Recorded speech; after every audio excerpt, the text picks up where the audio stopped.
Roberto? Não, Alberto. Alberto começou. Eu estava aí com o Alberto da coordenação. Obrigado, Tá Roberto. certo, beleza. Valeu, professor. Valeu. Então, estamos começando mais uma live na nossa 15ª Semana Jurídica aqui do IESB. Essa live que tem essa Semana Jurídica, né, que esse ano tem essa visão aí focada um pouco mais na tecnologia e no chamado direito digital, né, e os impactos que a tecnologia está trazendo para o mundo jurídico. E hoje nós vamos conversar justamente sobre esses impactos, né, dentro do direito constitucional, dentro de uma linha de pesquisa que o Paulo Renan vem atuando já há algum tempo na UNB, nas suas pesquisas, no mestrado. Ele hoje é doutorando lá na UNB. O Paulo é ativista também, foi gestor do processo de elaboração coletiva do Marco Civil da Internet, teve uma atuação bem presente lá no Marco Civil da Internet. É um amigo de longa data, trabalhamos juntos no TST, antes de eu passar para o CNJ, para os quadros do CNJ, e o Paulo continua ainda no TST, né, Paulo? Agora está... A gente conversava um pouquinho antes, ele está numa licença e capacitação para focar no doutorado, nos objetivos do doutorado.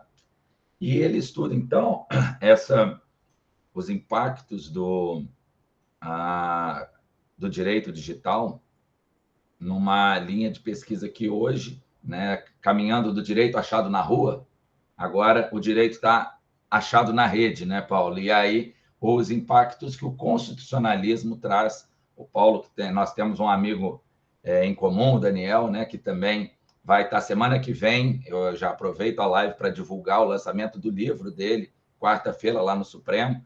Para os meus alunos das minhas disciplinas, eu já passei, inclusive o folderzinho do livro do Daniel, que vai estar sendo lançado na Biblioteca do Supremo, na quarta-feira, às 19 horas. Ficam todos convidados, né? E o Daniel faz parte desse grupo aí que estuda o direito achado na rede. E o Paulo, de forma mais específica, o constitucionalismo, então, achado na rede e a resposta constitucional aos desafios desse mundo digital. Paulo, eu vou deixar a palavra contigo. A voz está contigo, inclusive, porque a minha está acabando. Peguei um resfriadozinho aí nesses últimos dias. Então, está contigo aí a palavra. Agradeço demais a sua disponibilidade, o seu convite em vir conversar com os nossos alunos do IESB sobre esse seu tema de pesquisa, sobre as suas inquietações aí dentro do doutorado, nessa linha de direito achado na rede.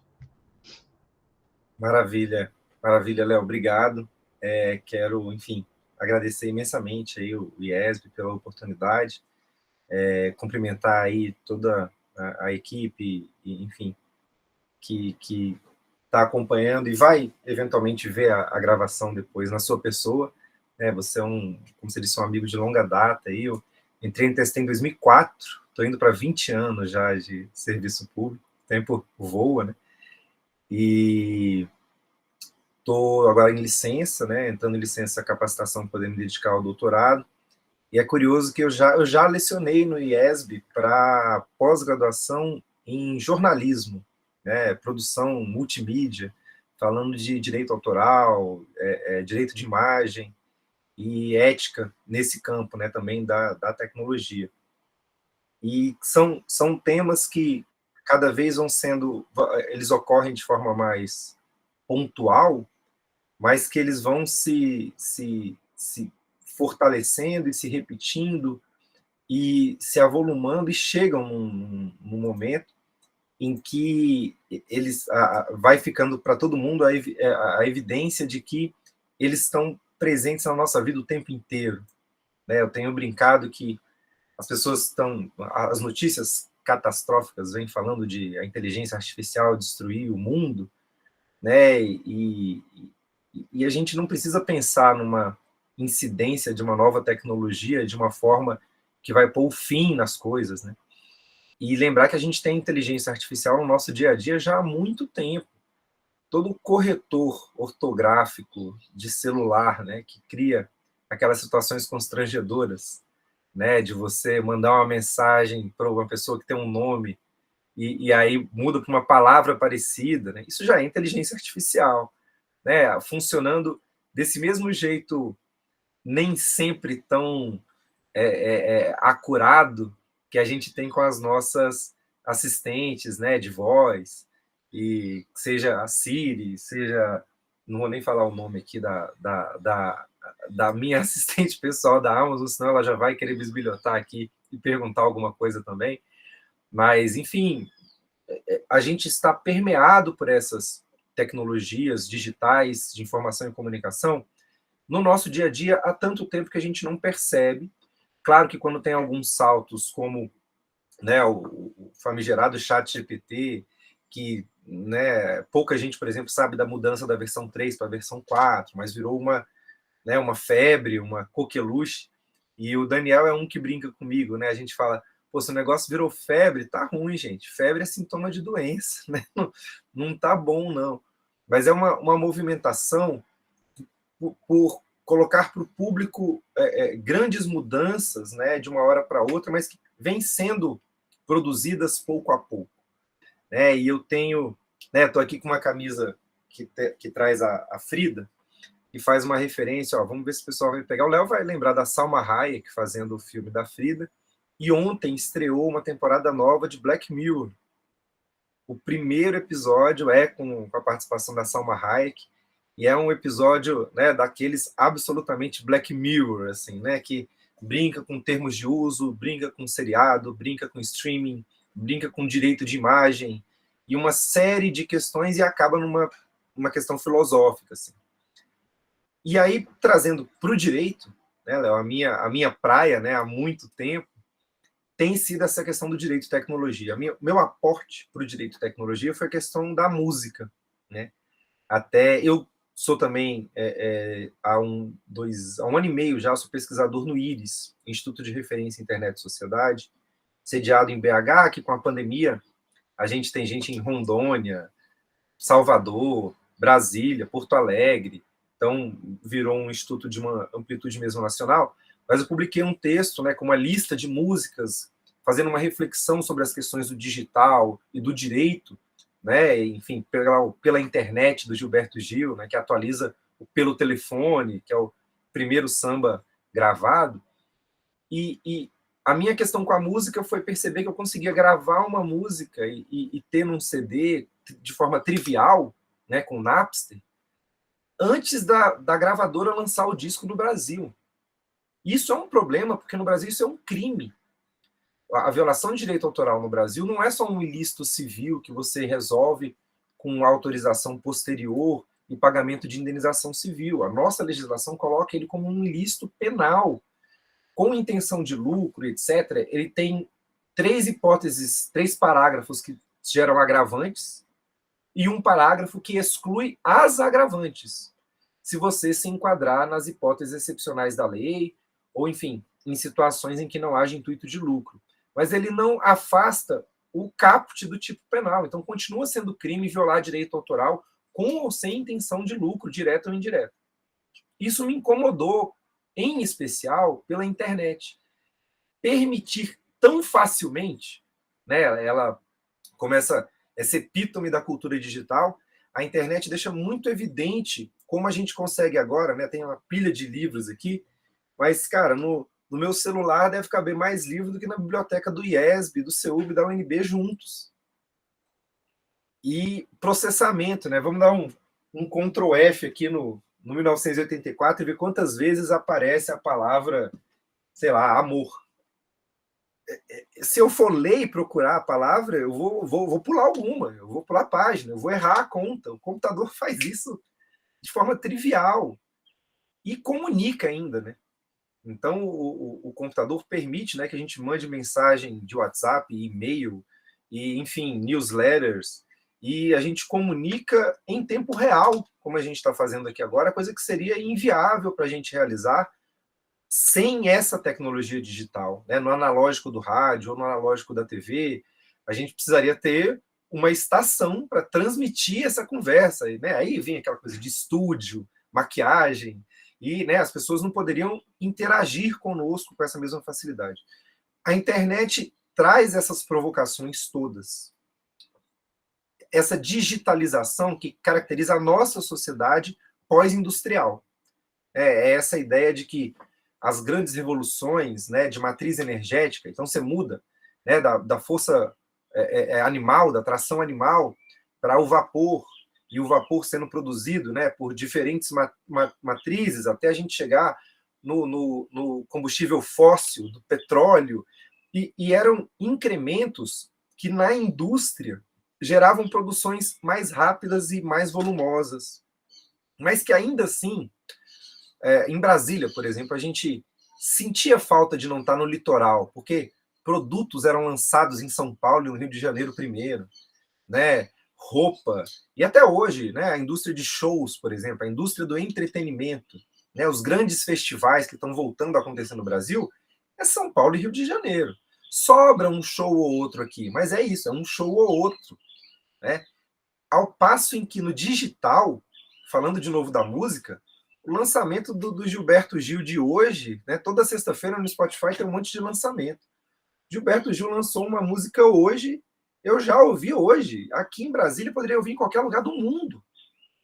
Por conta dessa velocidade, aí os desafios vêm na questão de violações de previsões jurídicas civis e penais e administrativas e eleitorais, né?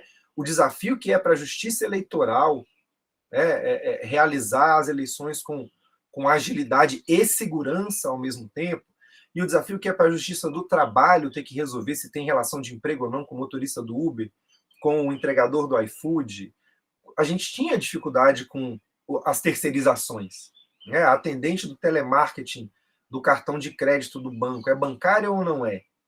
Isso agora está muito potencializado, porque essa pessoa não precisa estar nem no local de trabalho com outras atendentes, ela pode fazer isso da casa dela.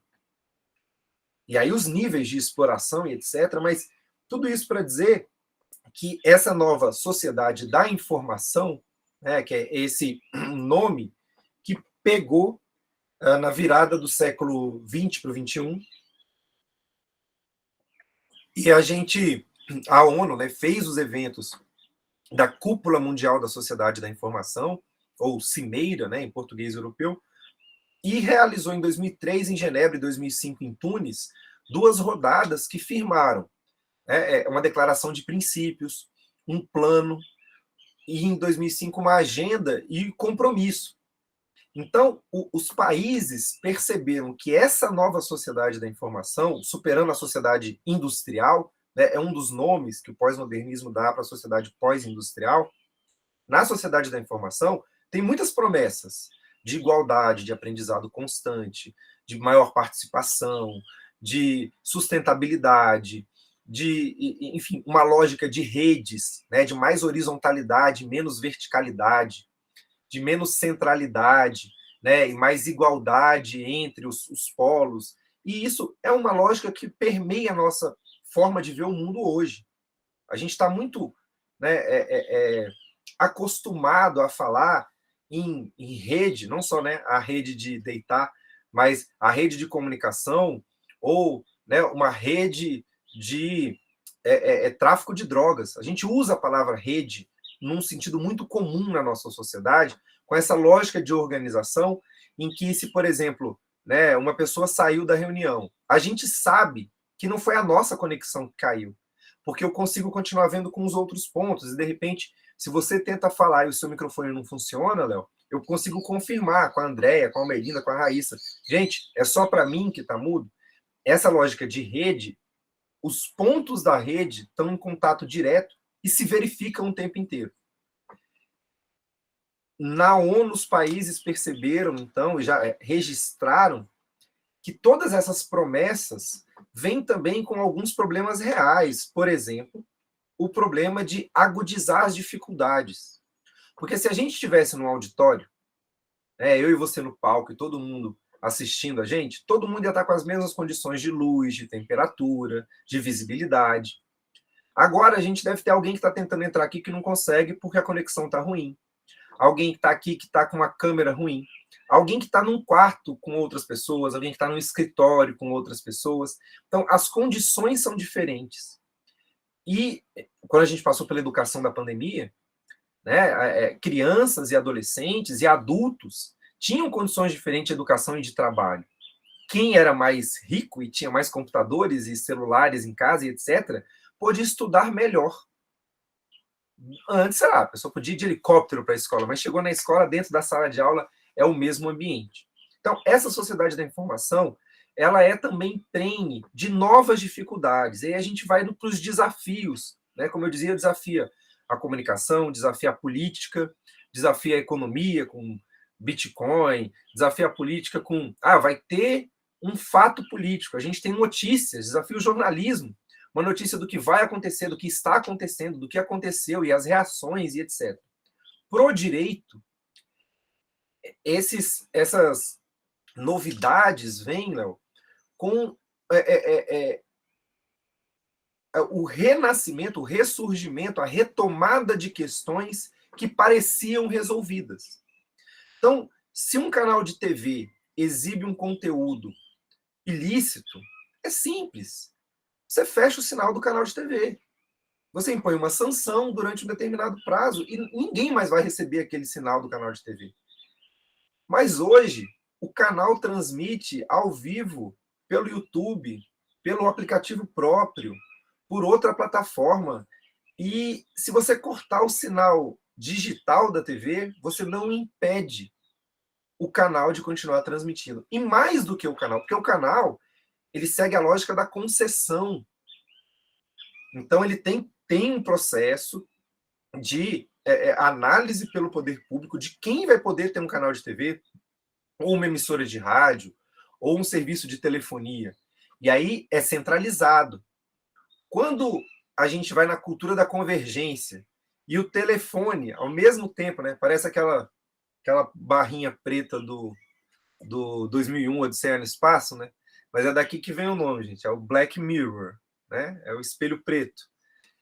No telefone eu ouço rádio, eu vejo TV, eu vejo cinema, eu faço ligação que nem é telefônica, eu faço uma ligação de voz sobre IP por um aplicativo que usa uma rede que pode ser de satélite de telefonia, mas pode ser outra rede. Então, a infraestrutura por sobre a qual os dados digitalizados viajam e são armazenados, né, no computador de outra pessoa, que a gente chama de nuvem, e são processados no computador de outra pessoa, no editor de texto, né, tudo isso gera remexe o fundo do rio, né, e põe para cima o que já estava sedimentado. A gente achava que estava quieto, mas estava ali sempre disponível, e isso se mostra agora.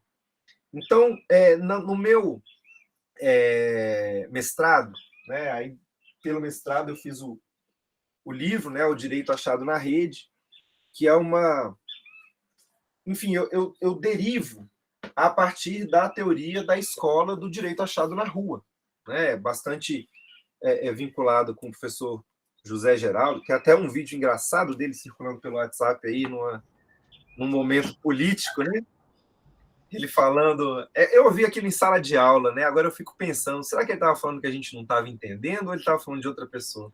Quando ele fala dos barcos lá, né? Mas a ideia do direito achado na rua é de você entender que o direito sempre aconteceu também fora do espaço oficial do Estado. No sentido de que as lutas por a gente estabelecer o que é certo e o que é errado, independente da nossa vontade individual, mas num interesse de um sujeito coletivo de direito, e isso sempre aconteceu, o papel do Estado, quando ele não é um Estado liberal, que deixa as pessoas fazerem os contratos que quiserem, quando ele não é um Estado do bem-estar social, que impõe as necessidades que as pessoas vão ter satisfeitas, num Estado democrático de direito, quer dizer, é um Estado que está sujeito a regras, que tem um comando, mas que ele olha para o povo para poder definir quais comandos ele vai realizar, né? E o nosso parágrafo 2º do artigo 5º abre a porta para novos comandos o tempo inteiro. Então, a gente tem crianças com direitos específicos, idosos com direitos específicos, aí vem o Estatuto da Juventude, para falar que o jovem também tem direitos específicos. E aí você vai ter, enfim, categorias, trabalhadores, mulheres, aí vem, né, pessoas negras, pessoas neurodivergentes, e, enfim, servidores públicos, são vários os grupamentos sociais. Na minha dissertação de mestrado, eu aponto a emergência de um sujeito coletivo internautas, né? Até tem gente que acha essa palavra muito feia, né, muito antiga. Eu acho o máximo porque ela é comum de dois gêneros, né? Serve para homens, mulheres, pessoas não binárias e etc. E ela traz essa ideia de uma coletividade que só tem em comum o fato de usar a internet. Vai ter muita diversidade, tem muita diferença, é absoluta a diferença entre as pessoas que usam a internet. E isso é marcado, por exemplo, quando a gente tem o bloqueio do YouTube em 2007, no Brasil, 2006, 2007, por conta do caso da modelo Daniela Scarelli, porque ali, para mim, já ficou muito claro que quem usa o YouTube tem uma experiência com a internet, e o juiz que mandou bloquear, obviamente, tinha outra. Ninguém exige de um juiz que saiba como funciona o YouTube em 2006. Assim como hoje, não é razoável imaginar que o Alexandre de Moraes entenda o funcionamento do Telegram, do TikTok, do Signal, de todas as plataformas que estão surgindo e que vão continuar surgindo cada vez mais. O direito não pode correr atrás da tecnologia, porque senão ele vai ficar sempre atrás, ele nunca vai alcançar. E aí, para exercer a sua função contrafática, o importante é o direito se basear numa principiologia, é começar do começo. Então, voltar para as nossas bases jurídicas, né? O professor Menelik sempre fala que quaisquer problemas jurídicos podem ser refraseados em termos de é uma demanda por igualdade, ou é uma demanda por liberdade, ou é uma demanda por falta de solidariedade, né? Por falta de fraternidade. São três matrizes que se reorientam no Estado liberal, no Estado do bem-estar social e no Estado democrático de direito. Então, o direito achado na rua vem dizer, olha, Estado democrático de direito. Você não pode olhar só para os deputados e para os senadores e para os juízes e para o presidente, para o governador e para os ministros, porque eles têm uma experiência social, mas as pessoas do povo têm outras experiências e têm outras demandas que não dá tempo de esperar alguém concorrer na próxima eleição, ser eleito, formar uma maioria e aí aprovar uma lei para poder conquistar um direito. Né? Aí tem a referência ao Castro Alves, né? Da praça, que a praça é do povo como o céu é do condor, né? E dizer que a rua é um espaço público de construção de direitos. Não, né, a sarjeta, não a rua, o asfalto, mas a rua como um espaço público no qual as pessoas se encontram e vão nas suas comunhões, em que elas comungam, que elas compartilham, fazer as suas lutas. Claro que essas lutas não são só lutas legítimas. Algumas são, outras não são. Fazendo curto-circuito com a rede, a gente teve a Primavera Árabe, né, na virada da década, no começo da década de 2010. Os movimentos eram encantadores, pessoas se organizando pelo Facebook, pelo Twitter, para poder, né, destituir governos autoritários. Mas no depois houve muito tiro saindo pela culatra, né, muito backlash, muito, né, a chicotada de volta. Porque quando você derruba um governo, você não sabe o que acontece depois. A gente sabe como os golpes começam, não sabemos como os golpes terminam. E isso acontece deixando mais evidente, né, historicamente, isso tem acontecido nos últimos 15 anos, deixando bem evidente que não há separação entre o online e o offline. Você tem uma distinção. Assim como a gente distingue o nosso sistema digestório do sistema circulatório, do sistema nervoso, eles não se confundem, mas eles não estão separados. Você não vai encontrar pela rua um sistema nervoso andando sem a musculatura. Está tudo junto. Então, o online e o offline estão imbricados, né? A cabeça pensa onde os pés pisam. A pessoa digita a partir de onde ela está. Se você está frente a frente com uma pessoa, a sua interação não verbal vem de percepções que a gente não tem ciência. Né? A gente está no lógico, mas a gente tem o emocional, né? A gente tem o passional, a gente tem outras dimensões da existência que no online ficam prejudicadas, né? Geram, para citar o disco que eu queria baixar e não consegui na época, né? A banda é Silverchair. É um excesso de insuficiência. A internet é o tempo todo não chega em tudo que a gente queria, mas é demais, né? A gente consegue, né? Sei lá, quem já teve a distância da família, né? Você vê as fotos das crianças, não adianta, pode mandar 500 fotos das crianças, não é igual um abraço, nem para as crianças nem para a gente, ou a esposa, ou o companheiro, etc.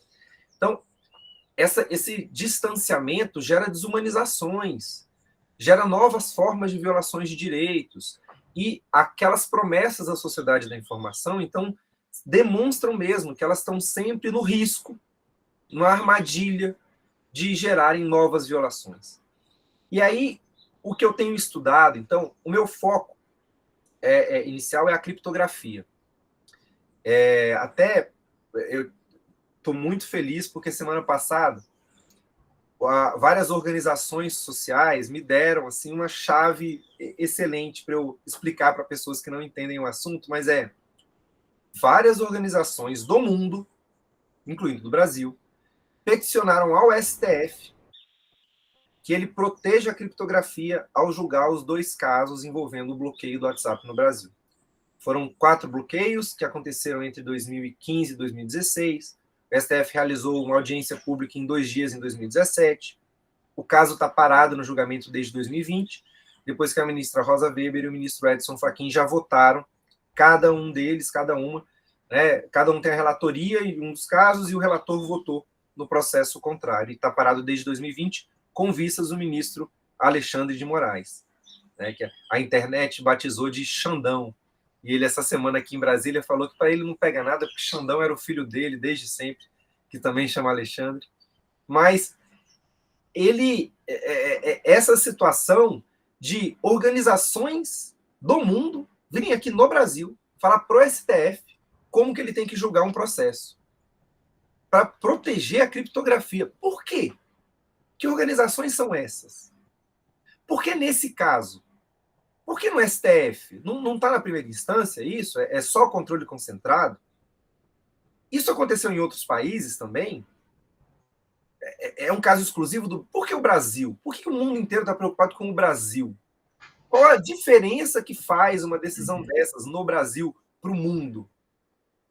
Esse tipo de pergunta, né, é que eu vou tentar responder, então, no meu doutorado, partindo da hipótese que eu, né, me inspiro aqui numa sistematização que foi indicada pelo professor Gilmar Mendes e pelo professor Vitor Oliveira, no artigo que eles propõem uma agenda de pesquisa para o Brasil relacionada ao constitucionalismo digital. Nesse artigo, eles fazem referência ao Marco Civil, fazem referência, enfim, aos acontecimentos do Brasil, mas citam o texto de um italiano radicado na Irlanda, chamado Edoardo Celeste. Aí fica fácil achar, não é Eduardo, é Edoardo Celeste. E o Eduardo fez uma sistematização, ele mapeou esse constitucionalismo digital e ele apresenta vários conceitos de constitucionalismo, vários sinônimos de constitucionalismo digital, para dizer que, encontrando algo de comum na diversidade das abordagens jurídicas para essa questão, ele vai caracterizar o constitucionalismo digital como uma ideologia que busca, nas respostas a esses desafios que a sociedade da informação impõe ao direito, desafios de processo criminal, de processo penal, de direito penal, de direito comercial, direito do consumidor, de liberdade de expressão, de igualdade, de acesso, de educação, de saúde, o constitucionalismo digital vai colocar que é necessário se pautar, realizar e alcançar sempre as soluções por duas chaves. Primeiro, reafirmar direito fundamental. É necessário que no julgamento, na legislação, na execução de políticas públicas, frente aos desafios digitais, haja a reafirmação dos direitos humanos fundamentais. E do outro lado, a gente pensar na separação de poderes. Então, e aí, enfim, né, não tem constitucionalismo analógico, né? Ninguém nunca chamou constitucionalismo analógico. No IESB não vai ter uma cadeira de direito analógico, né? A ideia de falar em direito digital, eu consigo encontrar uma consistência nesse nome, para o qual eu virei a cara por muito tempo. Eu preferia falar direito e tecnologias digitais, mas é a ideia de que esses desafios provocam o direito a se revolver, e no constitucionalismo digital é esse movimento para que essas respostas estejam pautadas por essas duas questões: reafirmar direito fundamental e separar poderes. E quando a gente fala em separar poderes, não é só imaginar que talvez o STF esteja normatizando para além do que a sentença faz de lei entre as partes. Que ele esteja criando regras gerais e abstratas, em vez de regras específicas, de uma forma que extrapola o que seria o papel do STF e aglutina um poder, porque o legislativo não está fazendo a parte dele, ou o legislativo tem feito um papel de oposição que atrapalha o executivo. Enfim, no jogo de equilíbrio entre os poderes, de freios e contrapesos, que por natureza é dinâmico e vai ter flutuações de maior ou menor harmonia, sempre teve em todos os países, não é uma exclusividade do Brasil, mas a gente pensar que agora a gente tem um outro espaço para buscar esse equilíbrio. E aí eu vou fechar essa minha fala, então, Léo, com uma reflexão que eu tive de um professor de Togo. Estava em Berlim e na faculdade de arte lá, ele estava fazendo um estágio, no último dia ele foi apresentar as reflexões dele, enfim, sobre o trabalho dele na área do direito, direitos fundamentais, e ele trouxe essa ideia de que nos últimos 25 anos, os estados têm sido cobrados por terem uma postura de empresa. Tem que ter superávit, tem que reduzir os custos, tem que gerar lucro, tem que enxugar a máquina, tem que ter eficiência, independentemente do que isso vai gerar de custo para a saúde e para a educação. Tem que ter eficiência. Toda uma série de críticas às estruturas sociais mundiais que fazem isso acontecer. Então, você vai ter protesto contra o Fórum Mundial Econômico, e surge o Fórum Social Mundial, etc. Hoje a gente vê as empresas com povo, os usuários do Facebook, os usuários do Twitter, os usuários do Instagram, os usuários do WhatsApp, que seguem, que habitam, cada um, então, um território próprio, que não respeita as fronteiras nacionais. E com o governo. Uma empresa que impõe as regras. Então, a gente tem o Elon Musk, né, para quem ainda não acompanhou a metáfora, sendo o próprio Luís XIV. E ele fala que o Twitter é ele.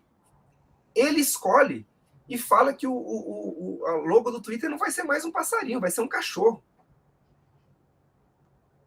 E ele desfaz e faz o que ele quiser no Twitter. Então, o que a gente precisa agora é de um movimento constitucionalista para a gente equilibrar esse poder, para a gente impor limites a esse poder, para a gente poder, da mesma forma que o povo estabeleceu lá, recuperando a Carta Magna, dizendo, olha, já teve uma autolimitação do Estado, do soberano.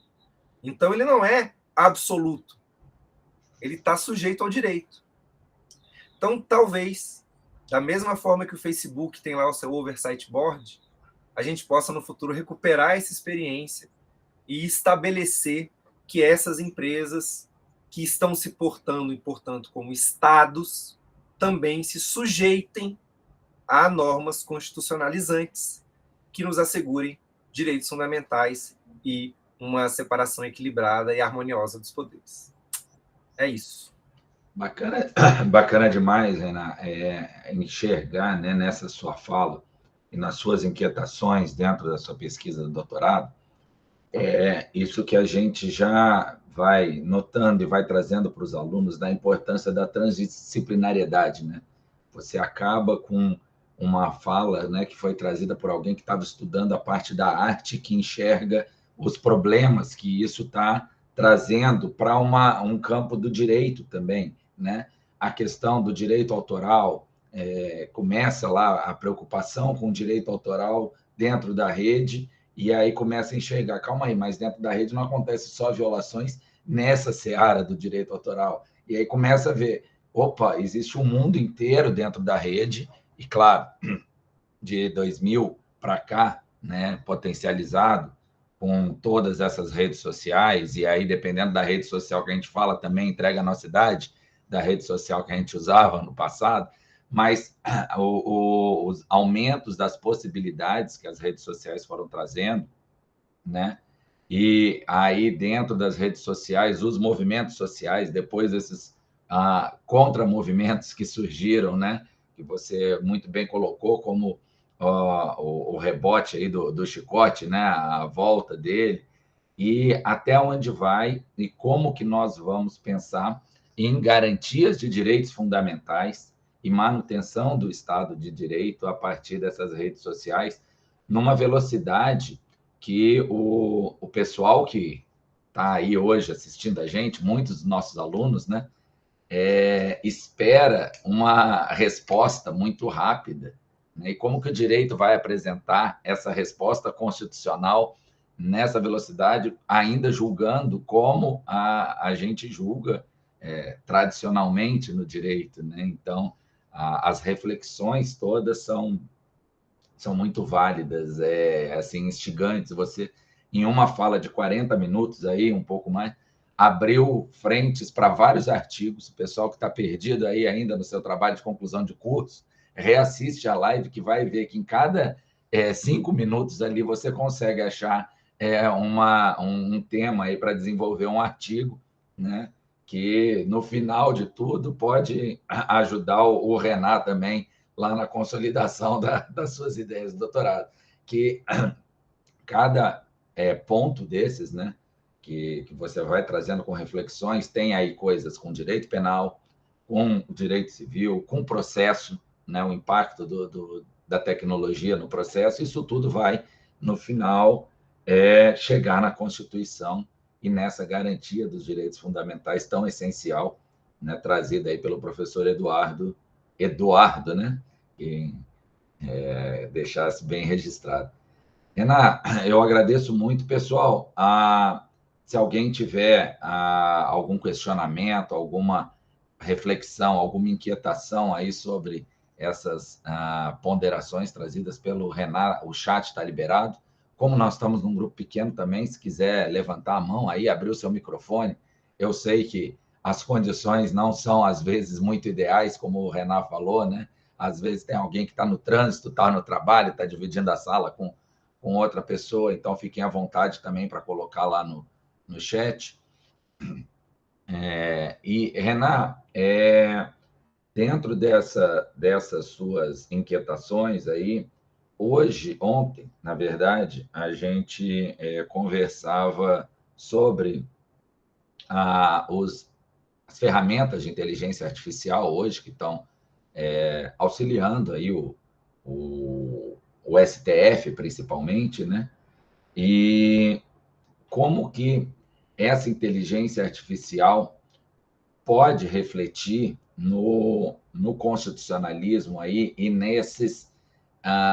nessa garantia de direitos fundamentais, ou garantir que a inteligência artificial não vai afetar isso, né? Não sei se você já fez alguma reflexão sobre os impactos aí da inteligência artificial dentro do Poder Judiciário, em especial dentro das decisões do Supremo. A gente teve, né, a gente contou com o Rodrigo num evento que o IRIS realizou em São Paulo, justamente sobre a questão da responsabilidade na pesquisa, no desenvolvimento e na implementação de inteligência artificial. E eu acho muito salutar, por exemplo, que a Vitória ela busque recorrências, mas ela de forma nenhuma condiciona a decisão, ou determina a decisão que vai ser tomada. E mesmo o Vitor e a Rafa, elas são auxiliares mesmo do trabalho judiciário, né? E não tem uma expectativa de que elas vão julgar melhor do que o ministro ou a ministra está julgando, né? São ferramentas que, a partir do resultado do trabalho delas, o ministro pode enfim, se dedicar a fazer um outro tipo de trabalho mais bem direcionado.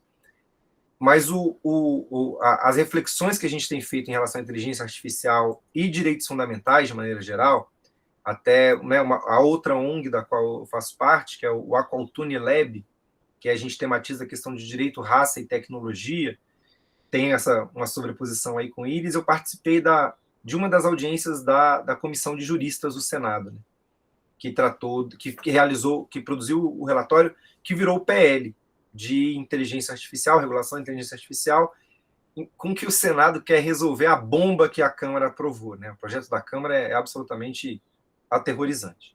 Mas a reflexão é a seguinte: imagine hoje, a gente sabe que os policiais praticam violência e excessos na realização da segurança pública. É uma realidade com a qual a gente, enquanto sociedade, não se revolta. A gente aceita. Muitas pessoas acham ruim, tem uma tematização de quanto isso é ruim, mas a gente não está parando a sociedade para dizer, não, isso é inaceitável. Certas coisas são inaceitáveis. Tortura policial é uma coisa que a sociedade brasileira, por todo o seu histórico, entende aceitável. Algum caso que venha a público é problematizado, mas continua existindo polícia e todas as condições para essa violência se manifestar novamente. Vamos imaginar que a gente conseguisse ter um Robocop hoje, Léo, patrulhando as ruas aqui de Brasília, do Rio de Janeiro, de São Paulo. A gente aceitaria que a programação do Robocop permitisse que ele praticasse tortura? É um pouco aquela linha do outro filme, até aquele O Juiz, com o Sylvester Stallone, né? Reflete que ele, na hora da abordagem, já faz o julgamento e executa. Já executa, né? Será que isso seria razoável? E aí é pensar assim, esquece a tortura que bate na questão da integridade física, vamos pensar no racismo, no machismo, que também acontecem. A abordagem policial é racista. Todos nós somos racistas. Eu vou para a Europa, vejo uma pessoa loira de olho azul pedindo dinheiro, eu falo, você é mendigo? Loiro de olho azul? Sim, porque lá todo mundo é loiro de olho azul, até os pobres, né? Mas a gente, partindo desse pressuposto de que os dados que a gente produz, a informação que a gente produz enquanto sociedade traz o racismo, se a inteligência artificial for reproduzir a nossa sociedade, ela vai reproduzir o racismo. O único jeito de a inteligência artificial não reproduzir o racismo é a mesma forma de a gente não reproduzir o racismo, que é a lição da Audre Lorde, que é ser antirracista.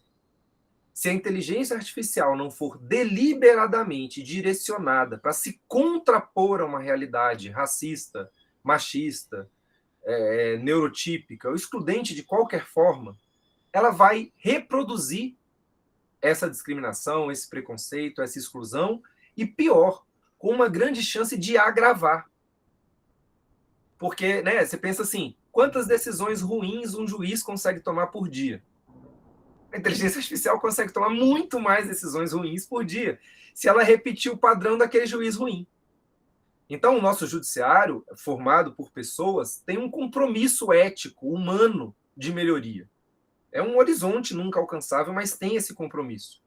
Se a inteligência artificial não vier com esse compromisso como um critério de aceitabilidade, ela vai potencializar essas violações de direitos de uma forma desumana, literalmente. Então, é uma necessidade. O que eu coloquei lá no dia é que, assim, cara, se a sua inteligência artificial não consegue garantir que ela vai ser antirracista, ela não pode ser implementada, ponto. É um requisito ético que a gente tem que colocar para as novas tecnologias. Não é fácil, não é simples. Porque os vieses existem, né, no raciocínio da gente, das pessoas mesmo, né? Não da inteligência artificial, mas da inteligência humana mesmo. Nós temos essas nossas falhas, né? Esses vieses, preconceitos. Ponto cego, né? E o programador que está buscando as informações ajudando a inteligência artificial a entender, ele vai buscar as informações que estão na rede, que estão disponíveis ali e que estão montadas com base nos preconceitos das pessoas. Então, a gente tem que trabalhar com 8 viés. A Beatriz levantou a mão aí. É verdade. Beatriz, fique à vontade. Bom dia, gostei muito da palestra. Só queria trazer uma reflexão mesmo, porque eu faço um PIBIC exatamente com esse tema, e a gente está começando a pesquisa inteligência artificial e como o racismo e as desigualdades da sociedade impactam nessa inteligência artificial no âmbito do poder judiciário. E uma das coisas que a gente estava refletindo, eu e meu grupo, era exatamente nesse uso da inteligência artificial para perpetrar mesmo esses preconceitos. E um dos fatos que a gente estava abordando foi que no Carnaval de Salvador, se eu não me engano, eles usaram inteligência artificial, reconhecimento facial, para poder identificar foragidos, né, da justiça. E aí a gente entrou nessa reflexão do tipo, quais foram os critérios? Como isso aconteceu? Qual foi o programa? E a gente simplesmente não consegue ter acesso a essa informação. Esse é um problema que a gente está enfrentando no nosso PIBIC atualmente. A gente entra em contato, por exemplo, com as delegacias, com a polícia, e até pede informação por meio da lei de transparência, e mesmo assim é um trâmite enorme, eles não querem disponibilizar, e me faz pensar que é porque ali tem alguma coisinha, sabe? Faz a gente questionar. Enfim, achei muito interessante a palestra e a reflexão, assim.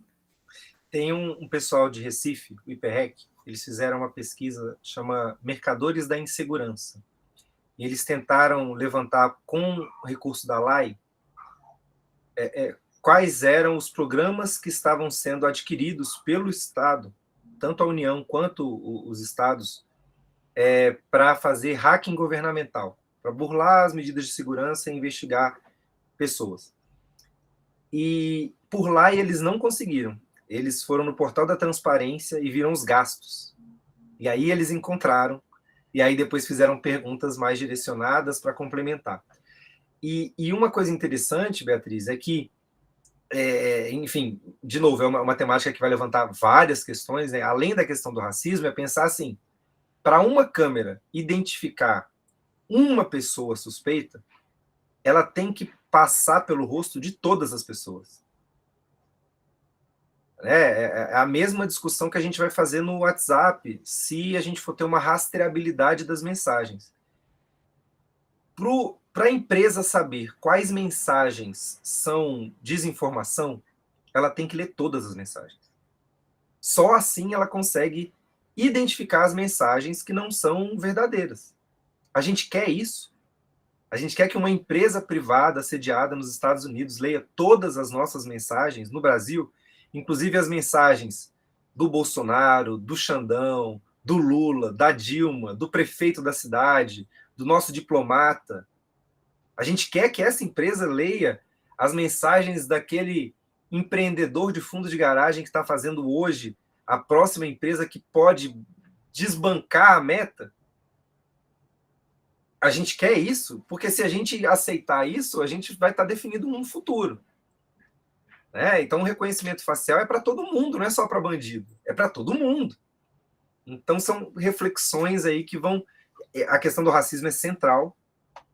Várias questões de gênero, por exemplo, de pessoas trans, como que elas são identificadas ou não, enfim, a própria questão de identidade, nome, aí já pula para dados pessoais, e é toda uma seara muito, muito, muito importante, como disse o Léo, é fractal, os temas vão se abrindo e não vai voltar, essa granada não volta, explodiu, não dá para montar os pedacinhos de volta. Cada vez mais as questões digitais vão estar misturadas no nosso dia a dia. Na Europa, há um tempo atrás, o pessoal reunido pensando em ética no desenvolvimento da inteligência artificial, chegou a vetar o uso de reconhecimento facial durante um tempo, as pesquisas com reconhecimento facial, justamente por conta desses vieses que lá eram focados muito... identificou-se que a inteligência artificial no reconhecimento facial ela era preconceituosa em relação aos imigrantes, né, principalmente os orientais que estavam na Europa e o pessoal da África, em especial ali da região do norte da África, né? Então, havia um preconceito quando isso começou a ser implementado em algumas estações de metrô e tal, e vetaram por um tempo, né, a pesquisa, na verdade, a implementação de soluções desse jeito, enquanto não se avançasse a pesquisa, né, e, em relação a isso, porque cada localidade vai ter os seus preconceitos, né, as suas separações, como o Renan bem colocou, né? Então, como lá até os pedintes são loiros de olho azul, então eles têm preconceito com o estrangeiro, com alguém que vem, né, de fora. Então, é algo que tem que se refletir mesmo. Renan, uma última provocação, falasse do ChatGPT, né? É possível usar o ChatGPT dentro do Poder Judiciário, depois daquela confusão que tivemos, né, com um advogado questionando e corregedor do TSE falando, isso chega. Isso eu estou te perguntando, porque isso chegou de alguma forma lá no CNJ. O Rodrigo chegou a refletir sobre isso, e eu tenho uma posição, né? Eu, particularmente, acho que o ChatGPT ele vem para colaborar, ele vem para ajudar, mas ele não vai, tal qual a Vitória não vai, tal qual o Vitor não faz, tal. Não vai, ou a gente não pode deixar que ele vá, né? Substituir o ser humano, né? Eu queria ouvir, assim, dentro do momento ChatGPT, né? Qual a sua opinião sobre essa específica funcionalidade, né, e os impactos no direito? Eu gostei da metáfora de que o ChatGPT ele é uma calculadora de texto. Então, assim, acho que todo mundo aqui vai lembrar do tempo de vestibulando. Não basta uma calculadora para você acertar a questão, né? Pode ser até uma calculadora muito boa, não precisa nem ser aquela que você, né, divide... dividia 10 por 9, aí você multiplica por 10, não vai dar 10 de novo, então a calculadora sabe que ela vai ter erro. E pode ser uma HP12, a calculadora científica contábil. Se você não sabe mexer com ela, se você não sabe a operação que você está fazendo, você não vai saber reconhecer que o resultado está certo ou está errado. Se você está multiplicando dois valores e o valor final é menor do que a multiplicação, e eles são positivos, você tem que reconhecer que esse valor está errado, que a calculadora operou errado. O ChatGPT, eu vejo ele como uma calculadora de texto. Então, você pede, ele calcula. E ele dá uma resposta, ele dá um número. É como se você, né, dá a calculadora para um macaco, o macaco vai apertar, vai digitar, vai sair alguma coisa. Dá a calculadora para o cachorro, se ele não comer a calculadora, vai sair alguma coisa. Não quer dizer que aquilo tenha um significado e uma utilidade prática. Então, o que a gente tem que fazer é empoderar as pessoas, né, capacitar, habilitar, ter essa inclusão digital para entender que essa é uma ferramenta. Perfeito. Não adianta você batendo com martelo em qualquer lugar achando que você vai pregar tudo, né? Tem coisa que precisa de durex, não precisa de martelo. Eu e o Fábio, a gente está fazendo parte, a gente vai até... O Fábio vai participar do evento lá do dia 20, do dia 19, aí no STF, com uma ferramenta que chama Redatoria, para auxiliar na redação. E aí, o ChatGPT tem um grande problema. Ele é de uma empresa privada. Então, por mais que seja muito interessante a funcionalidade dele, ou a do Bing, né? Inclusive, recomendo muito, Léo, quando você estiver dando aula, abre o Bing na tela, aquela pergunta que você quer fazer para os alunos e ninguém responde, aí você pergunta para o Bing, deixa ele respondendo ali enquanto você dá aula. Você está trabalhando nas duas. Quem se distrai olha para a tela e vê a resposta que eles não sabiam, quem está concentrado vê você falar. Mas são empresas privadas. Então, tem certas perguntas sensíveis que, se você... delicadas, certas perguntas estratégicas, que se uma empresa tem acesso, isso pode ser potencialmente nocivo para a pessoa. Você pergunta... Imagina uma pergunta do tipo: o que eu faço se eu achar que eu estou com AIDS? Uma empresa que tem acesso a quantas pessoas no mundo fizeram essa pergunta hoje ou ontem, ela sabe coisa demais. E isso é potencialmente perigoso. Ou, como declarar guerra ao país X, né? Espero que não tenha nenhum diplomata fazendo uma pergunta dessa, mas se tiver, a empresa sabe. Então, é importante a gente ter desenvolvimentos locais, desenvolvimentos nacionais e instâncias locais. Então, talvez um jeito minimamente seguro para o judiciário seja baixar o ChatGPT, comprar a versão 4 e instalar numa instância local, desligada do sistema da empresa, que aí o código tem que ser aberto, né, auditável, porque pode ser que você baixe uma instância e instale localmente, mas ela tem ali uma porta dos fundos, né, uma porta clandestina que permita uma comunicação com a empresa. Então tem que talvez desenvolver uma tecnologia própria, mas eu acho plenamente possível, igual a gente usa calculadora, né? A gente não faz conta de cabeça no TCU. Eu trabalhei com os alunos especificamente naquela semana que tudo aconteceu, né?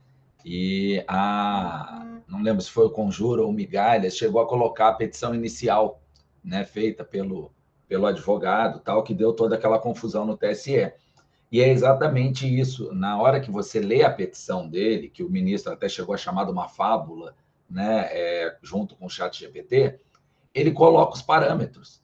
E, obviamente, a partir daqueles parâmetros que ele colocou, o chat apresenta uma resposta. Se eu fizesse as perguntas, talvez, para a mesma situação e descrevesse a situação com a minha visão, ele traria uma resposta diferente, né? Então, obviamente que esse exemplo da calculadora fica muito bom, né? E eu sou até um pouco, talvez, mais antigo que o Paulo, né? Ele falou na 12C, que é do pessoal de administração, eu penso na 48G, GX, tal, que eram umas calculadoras que o pessoal da engenharia usava, maiores, assim, tal, que você até fazia programação ali dentro. Se errasse a programação, até o 2 mais 2 saía errado, né? Então, se você forçasse ali com uma integral, uma derivada, você ia chegar num valor diferente do tradicional. Então, o chat, ele te ajuda, ele vai, assim, substituir, talvez, e dar agilidade para aquela função de digitar, que antigamente era o datilógrafo, depois o digitador, hoje é a gente mesmo que faz, e ele vai te ajudar nisso, né? Mas ele não é uma ferramenta para buscar informação. Você é que lança os parâmetros ali e ele te apresenta algum resultado, mas desenvolver localmente soluções para cada um dos tipos de problema, né? Respeitados esses vieses, é o caminho, né? Respeitados e enfrentados esses vieses, né? É o caminho. O único jeito que a gente lidar democraticamente com os vieses é assumindo os vieses. Porque aí a gente consegue coletivamente ver se é ok ou dar um jeito de superar. Se você finge que não tem os vieses, você está fingindo que não tem o problema, aí você nunca vai corrigir o problema. Exato. Porque, afinal de contas, ele não existe, né? Então, não vai ter solução. E tem um problema aí lateral a essa pergunta, né, que eu pontuei no finalzinho, que é o Brasil não tem uma cultura de segurança nacional em relação às suas informações, né? A gente... não é só o judiciário que está com os e-mails instalados no Gmail. São as empresas também que têm suas informações estratégicas no Microsoft Teams, em empresas de outros países. E a esplanada inteira, e o legislativo inteiro, quando não está na Microsoft, tá? E a gente não tem uma política de desenvolvimento. Mesmo com a questão do Snowden, vai ter um e-mail do SERPRO. Não teve. E não teve nem investimento para isso. Então, a gente está muito atrás, né? É muito doido você pensar que a gente consegue entrar num tribunal, na Câmara dos Deputados, com um pendrive assim, tranquilamente. Né? E aí eu digo que, por mais que isso seja surreal, na Europa, eles não têm os sistemas que a gente tem, que permitem que a gente, com 27 estados, com 5 mil municípios, consiga operar o judiciário gigantesco que a gente tem, com 97 tribunais, né? Além das incontáveis, numerosas varas e etc. Então, tem lados positivos dessa nossa, né, permissividade em termos de segurança, assim como tem riscos também, que eventualmente têm que ser avaliados publicamente, né? E é isso que eu acho que são questões assim que faltam, né? Não adianta você ser um servidor preocupado e falar, não vou tentar fazer o meu voto aqui no ChatGPT porque tem uma empresa privada que vai saber o resultado antes. Se não só o seu colega, mas o gabinete do lado, o tribunal do outro estado está fazendo tudo. E os processos, né, no TST, por exemplo, eles vêm dos TRTs e a grande maioria vai para a STF ou volta para a vara para ser executado. Então, assim, não adianta o TST ser uma ilha de boas práticas de segurança ou o que quer que seja. Né? Em termos de internet, aí fechando a pergunta lá, por que o Brasil é relevante na questão da criptografia? Porque ele está integrado. A decisão que for tomada aqui vai servir de modelo ou de contra-exemplo em outros países. Então está todo mundo de olho em todo mundo o tempo todo para saber quais são os próximos passos.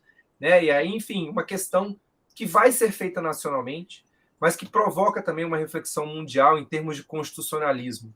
Né? De talvez realizar algo que a gente não tenha conseguido porque a China entra na jogada. Aí vai a Europa proibir os empregados de usar TikTok. Por que não proíbe de usar Instagram, Facebook, WhatsApp? Por que proíbe o aplicativo que é da China? Então, essas questões geopolíticas e de, né, políticas mesmo de direitos humanos, de você pensar em separação de poderes e reafirmar questões de igualdade, liberdade e liberdade de reunião pacífica, né? Tudo isso vai entrar em jogo. Enfim, tem muita coisa para muitas pesquisas. Né? Eu tenho certa inveja, Léo, de quem é graduanda hoje. Né? Eu já começaria da graduação a trilhar um caminho aí bem mais dedicado a essas temáticas tão ricas que a gente tem hoje, muito abertas. Renato, eu agradeço demais, viu, a disponibilidade para vir conversar aqui. Tenho certeza que a gente passaria mais outra hora conversando, né? Então, é muito tema, é muita reflexão, é muito estudo nessa questão das redes, dos impactos do digital no real, né? No mundo real. E avançamos além do programado, mas tenho certeza que é uma conversa aí que vai ficar na cabeça do pessoal aí, provocando e gerando muitas inquietações para reflexões aí no futuro, quem sabe mestrados, doutorados saiam aí nessas linhas do direito digital. Agradeço demais a sua disponibilidade. Na hora que eu convidei o Renan, ele prontamente falou, Léo, vamos embora, vamos conversar sobre isso, vamos provocar esse pessoal aí do IESB a pensar também em direito digital, né? E te deixo aí só para uma última reflexão aí com o pessoal, uma última palavrinha antes da gente fechar a live. Estava conferindo aqui nos quadrinhos, né, no Watchmen, a frase do Dr. Manhattan de que nada nunca acaba. Né? Então a gente para, e isso também vale para o mestrado, para o doutorado, para o TCC, para o artigo. Você nunca termina. Uma hora você para e entrega, porque a reflexão continua. Né? Então a gente vai parar agora aqui essa conversa, mas ela certamente continua. Na próxima segunda-feira já tem o evento, segunda e terça, e a gente vai continuar. Espero poder interagir, né, mais com todo mundo que acompanhou e que estiver acompanhando a gravação aí. É isso. Muito obrigado, Léo. Valeu, Renato. Só confirmando para o pessoal, o evento é no TST, né? Não, é no STF. Deixa eu pegar aqui a programação. Chama... Eu acho que ele está coordenado pela STF, mas ele vai ser no TST, não? Vai ser no TST? Acho que sim. Quase certeza. Deixa eu confirmar aqui. Por conta do tamanho do auditório. E é o Justiça Fórum Internacional Justiça e Inovação. Isso. E aí ele vai... Estou abrindo o portal do portal do STF aqui. Mas é isso, são 2 dias de programação intensa, né? E que vai ser, inclusive... Vai ter gente da academia, vai ter gente sobreposta, né? É isso, né? é no TST. Vai ser nos dias 12, 19 e 20 de junho, no TST. É isso. Tem gente da academia que está fazendo reflexões aí, pensando sobre isso. Tem gente da parte prática de TI, mostrando as soluções que estão sendo desenvolvidas. Tem uns nomes aqui. A gente vai ter a abertura da ministra Rosa Weber e, na sequência, a palestra de abertura da ministra Carmen Lúcia e do vice-presidente, o ministro Aloysio Corrêa da Veiga.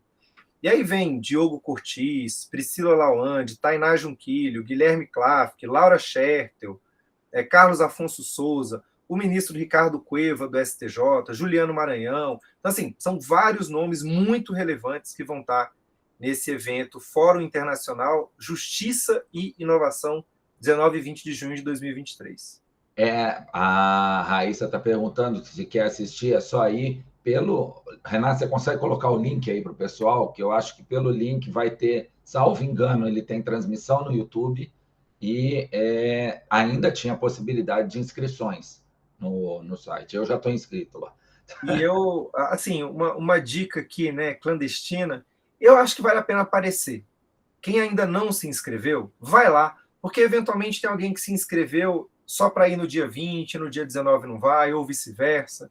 Então, tenta lá, claro, né, não é para invadir o tribunal, né, vai cordialmente, tenta se inscrever. Depois vão dizer que você está instigando o pessoal não. fazer um movimento na TST. Por favor, né, a gente já teve um 8 de janeiro que está nos atrapalhando imensamente em diversas frentes, né, e infelizmente a gente ainda está sentindo esses impactos, né, daquela situação que é muito ruas e redes, né, uma tomada da praça ilegítima, com transmissão ao vivo, né, é um momento ímpar também. Para quem até o final da live não tinha achado uma coisa para pesquisar, tá aí, 8 de janeiro é um prato cheio. E isso que o Renan falou, né, é interessante. A gente pode pensar numa invasão dos tribunais positiva, invasão dos tribunais pelos estudantes. Eu tenho provocado muito...